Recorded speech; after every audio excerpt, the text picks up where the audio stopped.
ভারতকে যারা গিলে খেতে চায় তারা কিন্তু বাংলাদেশের সাথে সম্পর্ক ভালো, এবং বর্ডারের দিক দিয়ে যদি চিন্তা করে আমরা যদি সুযোগ দেই, অখণ্ড ভারত খণ্ড খণ্ড হতে বেশিক্ষণ সময় লাগবে না। আমরা এই সুযোগটা দিচ্ছি না বলেই ভারত এখনো অখণ্ড ভারত আছে। ভারত যদি কোনো ধরনের পরিকল্পনা করে, আপনারা জানেন যে এখানে যে অন্যান্য দেশগুলো আছে তারা অলরেডি আমাদেরকে জানিয়েছে আমাদেরকে যত সুবিধা দেওয়া দরকার আমাদেরকে সর্বোচ্চ সুবিধা দেবে, প্রয়োজন হলে তাদের কাছ থেকে আমরা সুবিধা নেব। আর বাংলাদেশের কথা যদি বলি, এবার আন্দোলন দেখার পরে সবার বিশ্বাস হয়ে যাওয়ার কথা, আমাদের প্রত্যেকটা শিশুও একটা মুক্তিযোদ্ধা, বাংলাদেশের প্রত্যেকটা সন্তান এক একজন আর্মি।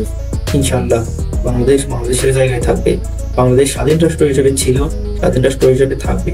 তবে ভারত কতটা অক্ষুণ্ণ থাকে এটাই হচ্ছে এখন দেখার বিষয়। ওরা যদি আমাদের বর্ডারকে অসুরক্ষিত করতে চায়, যদি বাংলাদেশের উপর কোনো ধরনের কিছু হয়, এটার জবাব বাংলাদেশের জনগণ সকল দল মত একসাথে সম্মিলিতভাবে দেবে ইনশাআল্লাহ, এবং এটার ফলাফল ভালো হবে না। কূটনৈতিক জায়গা থেকে বাংলাদেশের সাথে আশেপাশের দেশগুলো একমত এবং একসাথে কাজ করছে।